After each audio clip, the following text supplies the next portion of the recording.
UP में जैसे जैसे विधानसभा चुनाव करीब आ रहे हैं, नेताओं के बोल बिगड़ते जा रहे हैं। यूपी के राज्यपाल रहे अजीज कुरैशी ने रामपुर में आजम खान के घर पहुंचकर उनकी पत्नी से मुलाकात की और इस दौरान उन्होंने एक विवादित बयान दिया। अजीज कुरैशी ने योगी सरकार की तुलना शैतान, खून पीने वाले दरिंदे से की। अजीज कुरैशी ने आजम खान पर जो कार्रवाई की गई उसे इंसान और शैतान की लड़ाई बताया। हालांकि डिप्टी सीएम केशव प्रसाद मौर्य ने कहा है कि जो अमर्यादित भाषा का इस्तेमाल करेगा उस पर कार्रवाई होगी, लेकिन बड़ा सवाल यह है कि आखिर राज्यपाल के पद पर रहे महामहिम शब्दों की मर्यादा क्यों भूल गए। सरकार की आलोचना करना उनको पूरा अधिकार है, लेकिन शब्दों की मर्यादा भूलकर शैतान, खून पीने वाला दरिंदा, इंसान शैतान की लड़ाई, इस तरह के शब्द इस्तेमाल क्यों किए जा रहे हैं। योगी विरोध में मर्यादा क्यों भूली जा रही। घोटाले के आरोप, जमीनों का कब्जा करने के आरोपी, उनके लिए कौम की दुहाई दी जा रही। आजम खान के लिए, अजीज कुरैशी के लिए क्या चुनी हुई सरकार खूनी दरिंदा है और सरकारी जमीन से, किसानों की जमीन से अतिक्रमण हटाना क्या मुसलमानों को निशाना बनाना है। यूपी में चुनाव है, क्या इसीलिए इस तरह का राजनीतिक तनाव देखने को मिल रहा है। हमारे साथ कौन कौन से खास मेहमान हैं इस चर्चा में, उनका परिचय आपसे करवा देते हैं। समाजवादी पार्टी से अनुराग भदौरिया हमारे साथ जुड़ रहे हैं, भारतीय जनता पार्टी से अनिला सिंह हैं, शुचि विश्वास कांग्रेस पार्टी से हमारे साथ हैं, पूर्व डीजीपी हैं विक्रम सिंह साहब, इसके अलावा रॉय तपन भारती हैं, वरिष्ठ पत्रकार, और आकाश सक्सेना भारतीय जनता पार्टी के नेता हैं जिन्होंने आजम खान के खिलाफ कई मुकदमे करवाए, कई एफआईआर इन्होंने करवाई। अनिला सिंह जी, संवैधानिक पद पर रहे हैं, अनुभवी हैं, उम्र हैं, ऐसा नहीं है कि नहीं जानते क्या बोल रहे हैं, उसके बावजूद शब्दों का इस्तेमाल किया गया शैतान, खून पीने वाला दरिंदा, इंसान और शैतान की लड़ाई, और कहा कि रामपुर के युवा आगे आए, रास्ता रोकें, यह कौम के खिलाफ हो रहा है।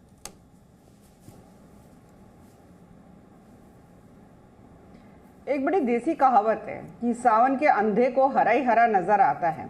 तो जो खुद हैवान है, जो खुद शैतान है, जिसकी सोच में हैवानियत बसी हुई है, तो उसको तो हर इंसान जो देश के लिए कार्य करता है वो हैवान शैतान नजर आएगा। ये गवर्नर रह चुके हैं, राज्यपाल रह चुके हैं, उत्तर प्रदेश, उत्तराखंड, मिजोरम, तीन राज्यों के जो राज्यपाल रह चुके हों, उनको अपनी भाषा पे मर्यादा कैसे रखनी है, अगर वो नहीं आता है तो मुझे इनकी समझ, इनकी सोच पे तरस आता है और मुझे लगता है कि इनकी जगह समाज में नहीं पागल खाने में है। इनको वहां पे फेंक देना चाहिए। इनसे पूछना चाहिए कि भाई कहाँ, कौन से राक्षसों की बात कर रहे हैं, कौन से शैतानों की ये बात कर रहे हैं, कहाँ पे क्या किसने गड़बड़ी कर दी। हाँ, सीएए के दौरान जिस प्रकार की भाषा का प्रयोग इन्होंने किया था, उल्टी सीधी बातें इन्होंने करी थी, क्या लोग भूल गए हैं। देश के प्रधानमंत्री जी के लिए जो बकवास इन्होंने करी थी, लोग भूल गए। आजम खान की बहुत तरफदारी कर रहे हैं, उनकी वकालत कर रहे हैं। आजम खान के विषय में जानते क्या है, केवल ये कि आप भी मुसलमान हैं, वो भी मुसलमान है। 102 से ज्यादा मुकदमे लगे हुए हैं आजम खान के ऊपर। ना केवल वो, उनकी पत्नी, उनका बेटा, झूठ, फरेब, लूट खसोट, भैंस से लेकर, बकरी से लेकर, मुर्गी से लेकर, जमीन से लेकर, कहां कहां इन लोगों ने चोरी नहीं करी। ना नदी छोड़ी, ना नाले छोड़े, ना सड़क छोड़ी, ना जमीन छोड़ी। ऐसे लोगों की वकालत करते हुए करेंगे? ये हमारे मुख्यमंत्री जी को कह रहे हैं शैतान। इस भाषा के लिए क्या कार्रवाई करेंगे? मैं तो कह रही हूं सबसे पहले तो इनके घर वालों को इनको उठा के पागल खाने में डाल देना चाहिए, इनका दिमागी इलाज होना चाहिए। और मैं कहती हूं कि संवेदनशीलता बहुत हो गई भारतीय जनता पार्टी की सरकार की, जिसका जो मन आता है उल्टी सीधी भाषा का प्रयोग कर लिया जाता है। प्रधानमंत्री जी के लिए, मुख्यमंत्री जी के लिए जो इस प्रकार की भाषा का प्रयोग करता है, मुझे लगता है कि उसको कानून के जेल में ठूस देना। किसी को अगर सरकारी कार्रवाई से कोई दिक्कत है, कानूनी कार्रवाई से कोई दिक्कत है तो बोले, आलोचना करे। आप भी करते हैं, अखिलेश जी भी करते हैं, कौन मना करता है, लेकिन इतना फ्रस्ट्रेशन, इतना इंटॉलरेंस क्यों? देखिए, पहले तो मैं राजनीति में इस तरह की भाषा का कभी सपोर्ट नहीं करता, लेकिन अनिला जी की बात का सपोर्ट करता हूं कि जो राजनीति में इस तरह की भाषा का इस्तेमाल करता है उसको तुरंत पागल खाने भेज देना चाहिए। और अभी इमीडिएटली आप उपेंद्र तिवारी को पागल खाने भेज दीजिए, जो आपके मंत्री हैं, जो कह रहे थे अंबिका चौधरी हमारे जो वहां जिला पंचायत अध्यक्ष जी थे, उनको कह रहे थे उनकी मां बेच के, बहन बेच के, बाप बदल के। ये शब्द है, मंत्री का शब्द है ये। मां बहन बाप तक पहुंच जाते हैं आप। ये शब्द तो आप टीवी में बोल भी नहीं सकते। जो शब्द वो बोल रहे हैं तो एक बार बोल भी लोगे। ये शब्द जो उसने बोला मैं आपको बोल भी नहीं सकता। पागल खाने भेजिए उस व्यक्ति को, निकालिए। संवैधानिक पद पे बैठा हुआ आपका मंत्री सदन में खड़ा होकर बोलता है मां का दूध पिया हो। तो ये क्या है भाई, मां का दूध पिया हो मतलब? मंत्री है, गुंडे हैं, क्या है आप भाई? पहले ये तय कर दीजिए। क्या कहते हैं साक्षी महाराज, कौन कहता हरामजादे रामजादे? नहीं, इस तरह की भाषा मत बोलिए ना, कम से कम अब आप तो भाषा की मर्यादा यहाँ रखिए। अरे भाषा की मर्यादा मैं पूछ रहा हूँ कि कौन? अनुराग जी ठीक है, पूछिए ना, मैं वही तो कह रहा हूँ, कम से कम राजनीति में भाषा की मर्यादा तो होनी चाहिए। ये तो महामहिम राज्यपाल के पद पर रहे हैं और न सिर्फ इस भाषा की मर्यादा तोड़ रहे हैं, वो तो हिंदू मुसलमान कर रहे हैं यहाँ पर। मैं कह रहा हूँ सांप्रदायिक सौहार्द बिगाड़ने की कोशिश कर रहे हैं। वो कह रहे हैं जौहर यूनिवर्सिटी में क्योंकि 50% सीटें मुसलमानों के लिए हैं, तो ये लोगों को बर्दाश्त नहीं हो रहा है। अरे तो आपने मुझे बुलाया तो मुझे बोलने दीजिए ना। आप भाषा की मर्यादा में बोलिए, मैं कहां आपको मना कर रहा हूं? मैं तो आपको कह रहा हूं आलोचना कीजिए। चुप तो, अरे चुप रहिए, हो गया, आप मुझे बोलने दीजिए। मैं कह रहा हूं कि आजम खान साहब पर मुकदमे अभी खुद ही करी थे नला जी, बकरी चोरी, भैंस चोरी, मुर्गी चोरी, ये मुकदमे। कमाल की बात है भाई, शर्म नहीं आती है? इस तरह के मुकदमे लगा के आप जेल में डालते हो। कौन सा उनके पास? अरे इन्होंने खुद से चोरी करी है। आप बताइए कौन से गंभीर धारा के मुकदमे उनके ऊपर में? आपने जबरदस्ती राजनीतिक मुकदमे लगा दिया, आपके मुख्यमंत्री के ऊपर मुकदमे है और मुख्यमंत्री अपने ऊपर से मुकदमे हटा रहा है, तो क्या मुख्यमंत्री को जेल में डालना चाहिए? डिप्टी मुख्यमंत्री के ऊपर मुकदमे है, 114 आपके विधायक ऐसे जिसमें संगीन मुकदमे है, जेल में क्यों नहीं डालते आप उनको? क्यों आप यहाँ मुकदमे वापसी करने का सिस्टम चला रहे हो? 20,000 लोगों के आपने मुकदमे वापस कर दिए। कमाल की बात करती हैं आप अपने ऊपर से मुकदमे वापस लेते रहो। यानी अनुराग भदौरिया, आजम खान पर जो कार्रवाई हो रही है वो गलत है? मुकदमे लगा के जेल में डाल दो। अनुराग जी, मैं आपसे पूछना चाहता हूं, अनुराग जी, आजम खान पे कार्रवाई गलत है? ऊपर से मुकदमे हटा रहे हैं, कार्रवाई गलत है आजम खान पर? अपने ऊपर से मुकदमे हटा रहे, कौन सा न्याय है ये? मैं आपसे पूछना चाहता हूं, आपके माध्यम से जनता से पूछ रहा हूं कि मुख्यमंत्री अपने ऊपर से मुकदमे हटाए कि नहीं हटाए? नहीं, मैं तो कह रहा हूं ना, अनुराग भदौरिया सुन भी तो लीजिए ना, आप अपनी बात किए चले जा रहे हैं, फिर कहेंगे बोलने का मौका नहीं देते। मैं आपसे कह रहा हूं आजम खान पर कार्रवाई सही है या गलत है? दुर्भावना से प्रेरित है या सही कार्रवाई है? ठीक अनुराग भदौरिया, नॉन स्टॉप नहीं हो सकता। आकाश सक्सेना मेरे साथ हैं, भारतीय जनता पार्टी के नेता भी हैं और आजम खान पर कई एफआईआर, कई मुकदमे कराने वाले यही। आकाश सक्सेना बताइए भाई, अनुराग भदौरिया कह रहे हैं कोई गंभीर धारा में मुकदमा ही नहीं है आजम खान पर, तो जबरदस्ती कार्रवाई हो रही है, आप बताइए सच्चाई क्या है? देखिए, सबसे पहले तो आजम खान के मुकदमे की तुलना किसी और मुकदमे से करना ये बहुत शर्म की बात है। समाजवादी पार्टी के जो प्रवक्ता हैं, मुख्यमंत्री जी, अनुराग जी, अब आपने बोला मौका तो दीजिए, आऊंगा आपके पास। सुन, इतना इंटॉलरेंस अच्छा नहीं होता ना अनुराग जी, सुन लेते हैं फिर आते हैं जवाब लेते हैं, थोड़ा रुकते हुए आराम से। आपको मौका दे रहा हूं आराम से अनुराग जी। आकाश सक्सेना बोलेंगे, बाकी सबका ऑडियो डाउन। आकाश सक्सेना बोलिए। आजम खान के मुकदमों की तुलना किसी और राजनीतिक व्यक्ति से करना ये बिल्कुल सही नहीं है, और आजम खान के मुकदमे में ये कहना कि ये गलत है, ये कोर्ट की अवहेलना है, ये मैं आपको बहुत साफ बता देता हूं। मुकदमे चल रहे हैं, लगातार उसमें तारीखें पड़ रही हैं। ये बात कहना कि उन पर जो मुकदमे हैं वो गलत है, क्योंकि प्रयागराज हाई कोर्ट आजम खान के एक मुकदमे जिसमें 2 बर्थ सर्टिफिकेट लगे थे उसमें सजा दे चुके हैं, उसमें उनकी विधायकी जा चुकी है और उसमें तीनों दोषी हैं। अब अगर ये बात कहना कि उन पे ये मुकदमा गलत है, ये कोर्ट की अवहेलना है। पहले तो मैं आपको ये बात बता देता हूं। दूसरा, जब बात करते हैं आजम खान की, तो शायद मुझसे बेहतर ये चीज कोई नहीं जानता।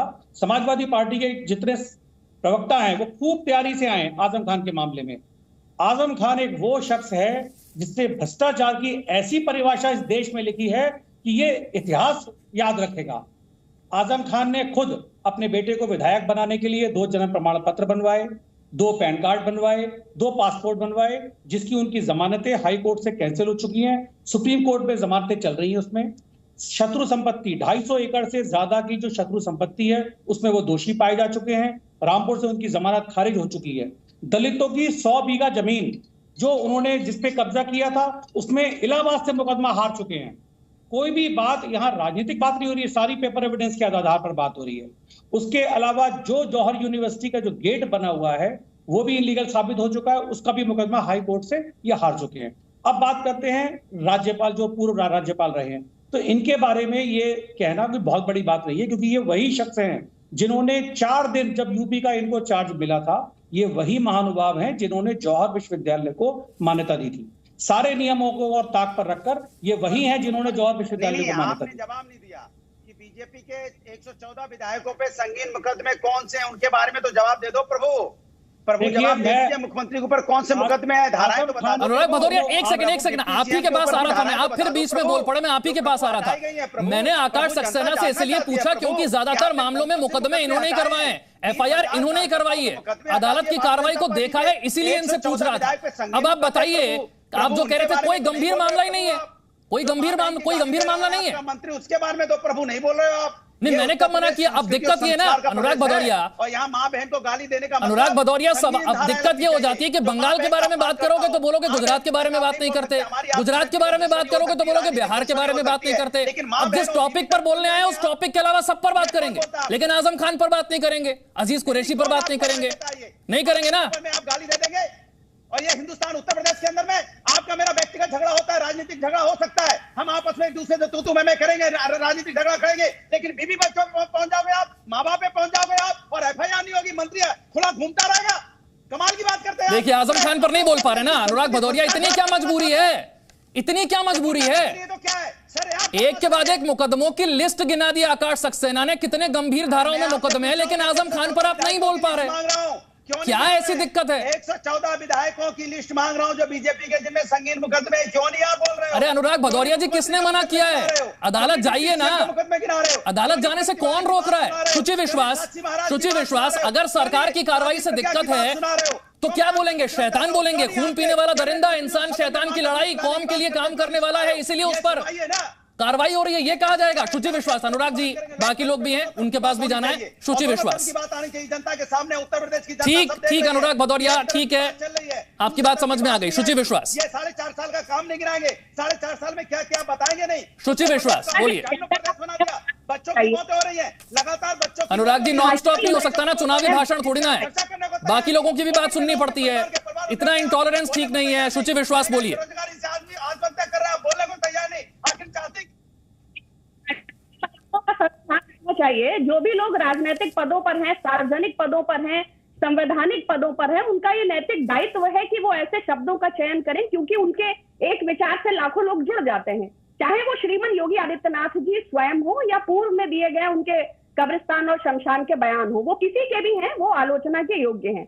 मैं भाजपा के प्रवक्ता की बात का समर्थन करती हूँ कि ऐसे लोग विक्षिप्त हैं, उनको तत्काल प्रभाव से जेल में डाल देना चाहिए। लेकिन मुश्किल तब हो जाएगी जब आधी भारतीय जनता पार्टी और पूरी भारतीय जनता पार्टी की आईटी सेल जेलों में ठूस दी जाएगी, क्योंकि भाषा की मर्यादा और शब्दावली, आचरण और व्याकरण का ज्ञान तो भारतीय जनता पार्टी में पूर्णतः अवरुद्ध है।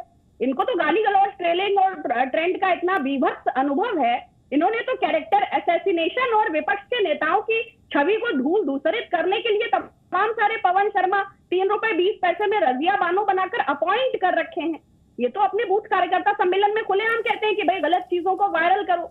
इनका तो व्यापार ही फेक न्यूज, टेलर्ड और एडिटेड, मॉर्फ्ड और डॉक्टर्ड वीडियो और ऑडियो टेम्पर करने से शुरू होता है। किंतु मैं इसका पूर्णतः विरोध करती हूँ। भाषा किसी की भी अनुचित है तो ऐसे व्यक्ति को संवैधानिक पद पर रहने का अधिकार ही नहीं है, चाहे वो वर्तमान में उपस्थित संवैधानिक पदों पर भारतीय जनता पार्टी के शिखर पुरुष से जुड़े लोग ही क्यों ना हो, या फिर पूर्व के कोई राज्यपाल हो। ये अधिकार संविधान ने किसी को नहीं दिया कि आप पदों पे रहते हुए और इस प्रकार की निम्न कोटि की शब्दावली या आचरण का व्यवहार करें। तो मैं इसकी निंदा करती हूँ। अनिला जी, दीजिए जवाब। देखिए, सबसे पहले बात तो यह है कि सुची जी को यह समझ लेना चाहिए, किसी के ऊपर एक उंगली उठा रहे हो तो आपके ऊपर भी 3 उंगलियां उठ रही हैं। या आप ऐसे राजनीतिक दल से आती हैं जिसकी अध्यक्षा ने यह कहा था हमारे आदरणीय नरेंद्र मोदी जी के लिए कि मौत के सौदागर हैं। हाँ, मणिशंकर अय्यर कहते हैं ये महानालायक आदमी है। हाँ, कोई कहता है कि इतना कान के नीचे मारूंगा कि कान में से खून निकल आएगा। ये आपके राजनेता कहते हैं। मैं 10 बयान और यहाँ पे गिना देती हूँ कि देश के प्रधानमंत्री जी हो, चाहे मेरे उत्तर प्रदेश के मुख्यमंत्री जी हो, कितनी गंदी भाषा का प्रयोग किया गया है। आप एक महिला हैं, मैं सोचती हूँ और मैं आपका बहुत सम्मान करती हूँ, आप एक अच्छी डिबेटर हैं, परंतु यहाँ पर बैठकर उदाहरण देने से पहले कम से कम सोच तो लिया करें कि आपके जो अध्यक्ष हैं या पूर्व अध्यक्ष हैं, उन्होंने किस प्रकार की भाषा का प्रयोग किया है देश के प्रधानमंत्री जी के लिए। दूसरी बात यह है कि मैं अभी बता देती हूँ, अनुराग जी लगातार बोले जा रहे थे। खैर, ये इनकी आदत है। ये वही आजम खान है साहब, 102 से ज्यादा इनके ऊपर मुकदमे लगे हुए हैं और इनके ऊपर मुर्गी चोरी से लेके भैंस चोरी से लेकर, मैंने ये कहा था, सबके मुकदमे लगे हुए हैं। अब मुझे ये बता दीजिए अनुराग भदौरिया जी, इनकी पत्नी जो है मुकदमा नहीं, इनकी पत्नी जो है अगर 30 लाख रुपया जमा ना करती, जो बिजली का बिल हड़प कर बैठी हुई थी, तो क्या ये विधायकी का चुनाव लड़ सकती थी? हाँ, क्या इनके बेटे को कहा नहीं गया कि 63 लाख रुपया जो है जमा करो? चोरी से, झूठ बोलकर, फरेब करके, नकली कागज दिखाकर विधायक बनकर बैठ गए। एक नंबर का झूठा फरेबी परिवार। जब मुलायम सिंह यादव जी का हैप्पी बर्थडे बनाया था, बग्गी आई थी लंदन से, आजम खान ने मनाया था और उनसे पूछा था मीडिया ने पैसा कहां से आया, तो कहा दाऊद इब्राहिम ने भेजा। दाऊद इब्राहिम से रिश्ता रखने वाला नेता आपका ब्लू आइड बॉय है। बच्चों की मौत हो रही मुकदमा लड़ रहे हैं, एक जिले में उसका मुकदमा लड़ रहे हैं। ये बता नहीं, मौत का उत्तर तो हम देंगे, आप बता दीजिए। गाली गलौज, तोड़ फोड़, किसानों, गरीब मुसलमान किसानों की जमीन हथिया ली इस आदमी ने। हाँ, बना लिया रिजॉर्ट, हम सफर रिजॉर्ट, सरकारी जमीन पे हम सफर रिजॉर्ट। हाँ, क्या लगा? मैं कह रहा हूं फाइन लगा कि नहीं लगा? यूनिवर्सिटी बनाकर बैठ गए हैं, वो भी सरकारी जमीन पे, गरीब किसानों की जमीन हड़प के। शर्म आनी चाहिए अनुराग जी, ऐसे नहीं समझ में आएगा। विक्रम सिंह जी आप तो डीजीपी रहे हैं भाई, आजम खान पे अगर कार्रवाई से इतनी दिक्कत है तो सरकार की तुलना करना ये खून पीने वाला दरिंदा है, ये शैतान है, ये इंसान शैतान की लड़ाई है। विशाल जी, अत्यंत निंदनीय और दंडनीय ये इस प्रकार का अनर्गल प्रलाप है। आपको कोई शिकायत हो सकती थी तो ये जैसा आकाश जी ने बताया है, न्यायालय की व्यवस्था के अंतर्गत ये विचाराधीन है, कुछ विचाराधीन और कुछ में व्यवस्था दे दी गई है, दंडित किए जा चुके हैं। उसके ऊपर अगर आप में साहस हो तो आप जाके अपील में जाइए सुप्रीम कोर्ट, वहां आप जाएंगे नहीं। आप मुकाबला कर रहे हैं अहमद शाह अब्दाली से, आप मुकाबला कर रहे हैं दुर्रानी से, नादिर शाह से। आपको मालूम नहीं कि कितने खौलते हुए तेल में कितने के नाखूने और आंखों में भाला घोंप करके उन्होंने किया था। कम से कम मुकाबला करना, जरा इतिहास पढ़ लीजिए, अगर चाहेंगे तो सर जदुनाथ सरकार पढ़ लीजिए, invasion of Nadir Shah, third battle of Panipat. और मैं आता हूं कानून के विषय पे। आकाश जी ने जो मुकदमे गिनाए हैं वो तो खैर उसमें तो खैर दंडात्मक कार्रवाई हो गई है और न्यायालय के द्वारा की गई है। तो आप क्या मानते हैं कि भारत का संविधान न्यायालय पे आपको विश्वास नहीं है? और नहीं है तो कुरैशी साहब, मेरा आपको मशवरा होगा कि फिर आप किस कौम की, किस बिरादरी की बात कर रहे हैं? जातीयता का और सांप्रदायिकता का पुट आपकी राजनीति में है तो वो आप ही को शोभा देगा, उसके तमगे बना करके अपने फॉलोअर्स को बांटिए। लेकिन भारत में इस तरीके के गैर जिम्मेदाराना बेबुनियाद आरोपों का और बयानों का कोई स्थान नहीं है। और तीसरी चीज, और अगर अतिक्रमण हुआ है, पैमाइश हुई है, सब चीज हाईकोर्ट के कृपापूर्ण संज्ञान में है, तो आपको जाइए, अगर आपको इतने ही गंभीर है तो जाकर के एक एसएलपी दाखिल कीजिए, पीआईएल दाखिल कीजिए, सुप्रीम कोर्ट जाइए। इस तरीके से बेबुनियाद अनर्गल आरोप। और आखिरी बिंदु विशाल जी, संवैधानिक पद पर रहते हुए आप जितने दिन, कुछ दिन के लिए आप महामहिम बने थे, आपको नीतिगत विषयों पर निर्णय नहीं लेना चाहिए था। आपने लिया, एक पक्षी कार्रवाई की और उनको मदद करने की नीयत से आपने फाइल पे दस्तखत किए, जिसका कि आपको कदाचित अधिकार भी नहीं था। इस पूरे परिदृश्य में देखें, और अभी विशाल जी के आकाश जी ने तो केवल उन चीजों पे प्रकाश डाला है जो कि पुलिस कर रही है, और जो एनफोर्समेंट डायरेक्टर कर रही मनी लॉन्ड्रिंग के बारे में, वो भी क्या योगी जी ने किया है? वो भी क्या उत्तर प्रदेश सरकार का? ईडी तो भारत सरकार का उपक्रम है। और इसके जो एविडेंसेस है, वो एविडेंसेस आते हैं कई डिपार्टमेंट के माध्यम से, income tax, enforcement directorate, NIA, और उसके बाद ये एविडेंस आते हैं। क्या ये सब झूठ का पुलिंदा है? अगर एक भी झूठ होगा तो इस तरीके के सशक्त प्रतिद्वंदी के माध्यम से हाईकोर्ट में जाके चूर से चूर मिला करके आप बिल्कुल धराशाही कर सकते हैं घटना को। वो तो आपने किया नहीं विशाल जी। विशाल जी, आखिरी बात, फर्जी मुकदमे बृजलाल राज्यसभा सांसद और मेरे ऊपर लिखाए गए थे। भदौरिया जी की राजनीतिक दल ने, मुझे कोई शिकायत नहीं, वो उनकी मजबूरी थी। और आतंकवादियों के मुकदमे वापस किए थे, जरा इसके ऊपर भी जरा संज्ञान ले लें विशाल जी। ठीक, रोहित अपन भारती, सिर्फ शब्दों की मर्यादा नहीं लांघी गई है। यह भी कहा गया क्योंकि इस यूनिवर्सिटी में, जौहर यूनिवर्सिटी में एक कौम के लिए 50% सीटें हैं और कुछ लोग इस कौम को आगे नहीं बढ़ते हुए देखना चाहते। आप धार्मिक आधार पर सांप्रदायिक सौहार्द बिगाड़ने की भी कोशिश कर रहे हैं। देखिए, अजित कुरैशी क्यों बोल रहे हैं समझना पड़ेगा। विक्रम सिंह जी ने थोड़ा स्पष्ट किया है, आकाश जी ने तो उनका आपराधिक चरित्र ही सामने रख दिया है। मैं ये बताऊंगा कि चंद दिनों के लिए जो व्यक्ति महामहिम के पद पर बैठे और आनंद फानंद में जो 10 साल से पेंडिंग में जौहर यूनिवर्सिटी का बिल पास कर दिया, कहीं ऐसा तो भय नहीं है कि वो उस मामले को भी कोर्ट में पुरेजा जाएगा कि राज्यपाल ने किस इंटेंशन के तहत, कौन से बेनिफिट के तहत ऐसा काम किया। 3 राज्यों के राज्यपाल रहे, उत्तराखंड, मणिपुर और उत्तर प्रदेश में भी उनको मौका मिला। ऐसा 81 साल की उम्र में इस तरह का बयान देकर जी, तो मैं समझ रहा हूँ कि जो कुरैशी जी ने जो बयान दिया है, दरअसल में वो आजम खान के प्रति जो उन्होंने काम किया है उसका ऋण चुका रहे हैं। वो आकर 1.5 साल से कहीं छुपे हुए थे भोपाल में या मध्य प्रदेश में। उसके बाद वो कहते हैं कि मैं तो कोरोना के बाद पहली बार आया हूँ उनकी विधायक पत्नी से जाकर। मुझे लगता है कि कहीं ना कहीं कुरैशी जी के मन में पुरानी बातें याद आ रही हैं कि राज्यपाल के पद पर किसी ऑब्लिगेशन के तहत 10 साल से पेंडिंग एक विवादित मामला पेंडिंग क्यों था वो भी मैं बता देना चाहता हूँ। जौहर यूनिवर्सिटी में आजम खान चाहते थे कि 50% मुसलमानों को एडमिशन मिले।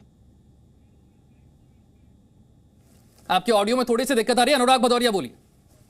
देखिए मेरा सवाल ये है कि ये भारतीय जनता पार्टी इतनी बातें आप भी कर रहे हैं, सब कर रहे हैं, लेकिन बच्चों की मौतें हो रही है, उसका ध्यान डाइवर्ट करने के लिए ऐसी बातें लेके आज ठीक है, भाषा की मर्यादा होनी चाहिए तो मैं पहले बोल चुका हूं, लेकिन बच्चों की मेरा सवाल ये है कि बच्चों की मौत ज्यादा जरूरी थी। इस पे बहस होती, बातें होती कि बच्चों को कैसे बचाया जाए, इस पे चर्चा होने की बजाय भारतीय जनता पार्टी मुद्दों के तरफ डाइवर्ट करना चाहती है। मैंने तो पूछा भारतीय जनता पार्टी के प्रवक्ता से, बता दीजिए कितने बच्चों की मौतें हो गई अब तक डेंगू से, जरा बताए ना। भारतीय जनता पार्टी की सरकार बैठी है यहाँ पे, बीजेपी प्रवक्ता बताइए ना कितने बच्चों की मौतें हो गई। एक जिले में 60 बच्चों की मौतें हो गई और दूसरे जिले में कितने बच्चों की मौत होगी, जरा बताइए। और बच्चों की कोई चिंता ही नहीं है। कोविड काल में कितने लोगों की मौत हुई, परिवार उजड़ गया, भारतीय जनता पार्टी को चिंता ही नहीं है। आप कौन से नहीं, अनुराग भदौरिया पता है क्या होता है, जब जिस मुद्दे पर बात होती है ना उस मुद्दे से डाइवर्ट आप करते हैं। अभी किसानों की आप लोग बात कर रहे हैं, अभी किसान बिल जो आए हैं उन्हें वापस लेने की बात कर रहे हैं। आपको पता है आजम खान पर आरोप क्या है? किसानों की जमीन हड़पने का आरोप है, किसानों की जमीन पर कब्जा करने का आरोप है। सड़क पर किसान बैठे, आप उनके साथ खड़े हैं, लेकिन आजम खान ने जिन किसानों की जमीन पर कब्जा किया आप उनके लिए आवाज क्यों नहीं उठाते? अब आप मुद्दा डाइवर्ट कर रहे हैं, अनुराग भदौरिया। बताइए कब करेंगे, बताइए आप क्या बताइए कब करेंगे? आकाश सक्सेना करेंगे आप बच्चों की मौत पर डिबेट भाई बताइए ना, कितने किसानों की जमीन हड़पी, कितनी सरकारी जमीन हड़पी, क्यों बाउंड्री वॉल को तोड़ना पड़ा, क्यों गेट हटाने के लिए आदेश देना पड़ा, जरा बताइए आकाश सक्सेना। क्योंकि हमारे बहुत हो गया, हाथ जोड़ के निवेदन है, बच्चों की मौत हो रही है, आपके अंदर दर्द नहीं है? आकाश सक्सेना बताइए।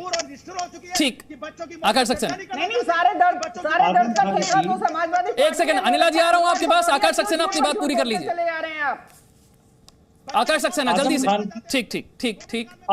आजम खान की जो 560 एकड़ की यूनिवर्सिटी है उसमें से 350 एकड़ जो जमीन, वो हम हाई कोर्ट में ये साबित कर चुके हैं कि वो जमीन सरकार की है और उसमें से लगभग 200 एकड़ जो जमीनें थी वो हम किसानों को वापस दिला चुके हैं।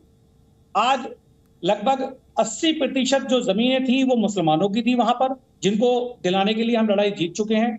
उसके बाद 100 बीघा जमीन जो दलितों की थी उसमें भी हम लड़ाई जीत चुके हैं।